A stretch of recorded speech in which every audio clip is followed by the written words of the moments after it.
Welcome back everybody to another episode of the Pure Ironman series. As always, a massive thank you to everyone who's been watching the videos and leaving a like and a comment on the video. I'll be picking a person who comments and leaves likes on the video for this episode to win a bond. So don't forget to do that and I will announce the winner in the next episode. So in this episode we are going to be doing some corrupted gauntlet and we're going to be working on getting some of our best in slot items, which you will see on the screen now. We've got a nice set of them going on and it's overall been a really good grind. The only annoying thing is corrupted gauntlet takes a lot of time and it's hard to make content while still trying to get the BOFA at the same time, but nevertheless we are bringing you this video. So on screen now are our stats. We just hit 75 crafting, which means we can +5 boost to actually get the Amulet of Glory. I know we've had the hunter level, but we've kind of just put it off for now, but I've got enough supplies to keep us going for 77, I believe, if we take a look in the bank. And I want to get the Black D'hide chaps unlocked soon, and it'd be nice to be able to just craft them so I can use them in the wilderness for Wildy Slayer and stuff like that. So without further ado, let's go on into the episode, and I hope you do. On to the episode then. So we get our first corrupted gauntlet kill count. It took us 12 minutes and 10 seconds and we unlock the gauntlet cape, which actually kind of looks pretty cool. I am quite a fan, and it's a little bit of a show off at just 70 combat that you actually have that cape. Unfortunately, no enhance on the first drop. However, this isn't all we're going to be showing, by the way, but yeah, we're looking just to get our first couple of kills here. I just thought I'd show off some loot. We managed to get a Dragon Halberd drop already, which is 300k and out, because I mean, we are just going to be swimming in GP by the end of this. We go on to kill count number 12, and you'll see our loot there. Went and picked up some medium caskets, just kind of taking a break in between doing corrupted gauntlet. We get quite a few collection log items. We've got some Bandos pages there, and a boater, the elegant blouse that we got in the last episode, but it looks pretty cool. It's an ancient page, which is also pretty handy. Good book slot to get.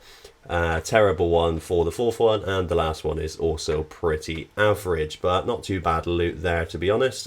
Picked up 2 more as well from the ones I had in the bank, but didn't really get anything too exciting. A unicorn mask, which could be kind of cool, I guess.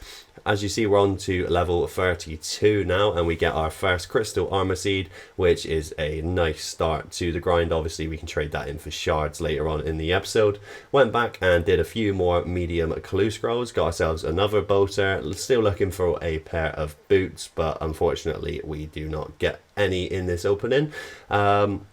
Some runes, I didn't even realise that it could be that bad, and some adamant, which can be out, of course, which is always nice. We don't mind some GP coming into the bank at all.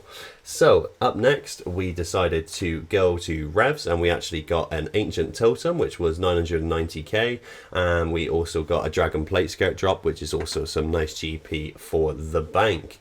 Then we checked the looting bag and we had a pretty good trip, actually. That was probably the best trip that we've had in a little while, up until we completed the task and we didn't get any weapons this time. However, we come back and we go to get 87 ranged. So I just thought I would do a quick little run around and show you guys how we can do it at just such a low level. Obviously you might have seen the boss fight video in the last episode, but yeah, so basically you just start off in a little room. You can sprint around. You need 7 of each resources. There's farming materials, there's mining materials, and there's woodcutting materials, and these are used to make the armor.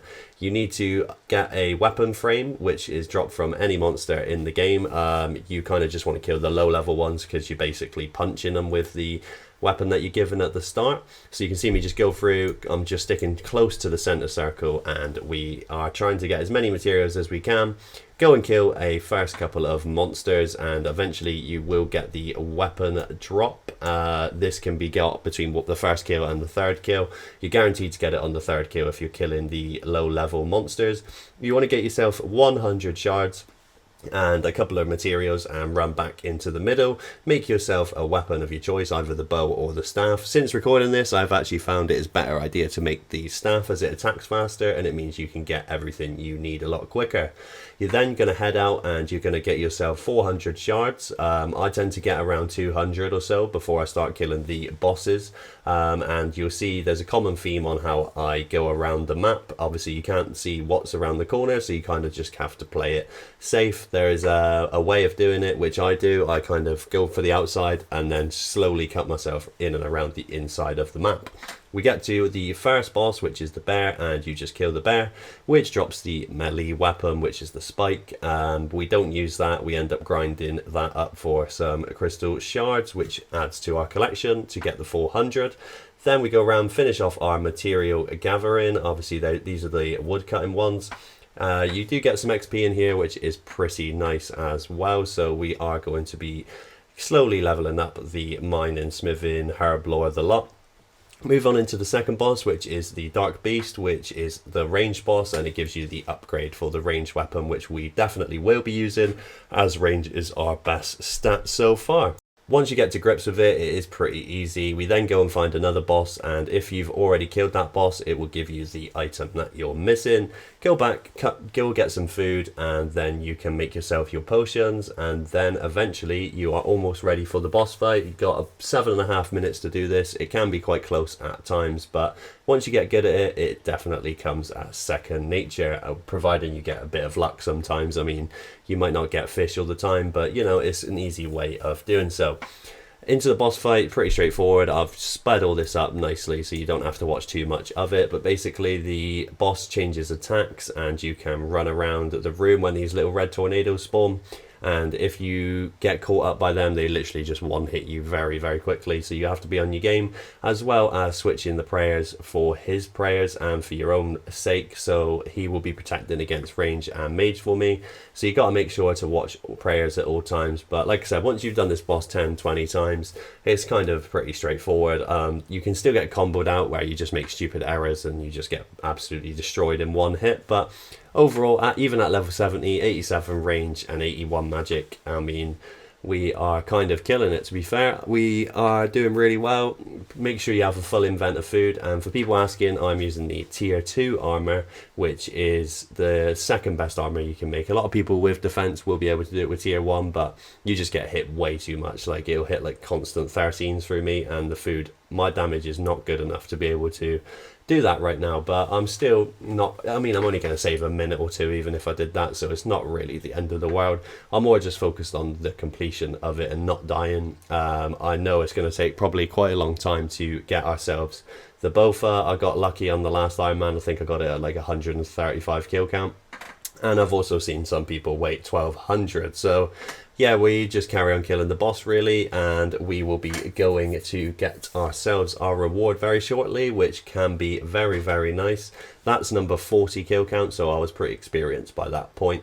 Went and got an ancient medallion after as well, which is not what I expected. So just as we are about to end off the end of the episode, I thought I would run through the Corrupted Gauntlet loot tab that we've got so far. We've done 90 completions. I failed quite a lot of those, that's why you see some random loot in the bottom, but from the mithril arrows and upwards are from where we've completed the chest. So obviously we got our first armor seed, 9 dragon halberds, and we have a ton of money coming in, even some nice crafting XP.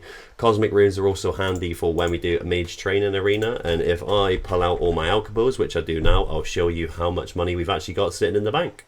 This is just a large portion of it. Obviously we got the ancient medallion, which is a real nice addition to the bank, and we have got 17 mil so far and absolute ton of loot. We're going to be absolutely swimming in the money by the end of the grind for the Corrupted Gauntlet. So yeah, that's basically where we're going to be ending off the end of the video, guys. I hope you did enjoy it, but first we are going to go and trade in our armor seed, and we will get ourselves 250 crystal shards, and that is to match our 448, which we already have already. So if you don't know, we need 2000 for the Corrupted Gauntlet. That's just to get the Bofa corrupted, and it means we never have to recharge it. So let's go and get this crystal implint actually while we're here.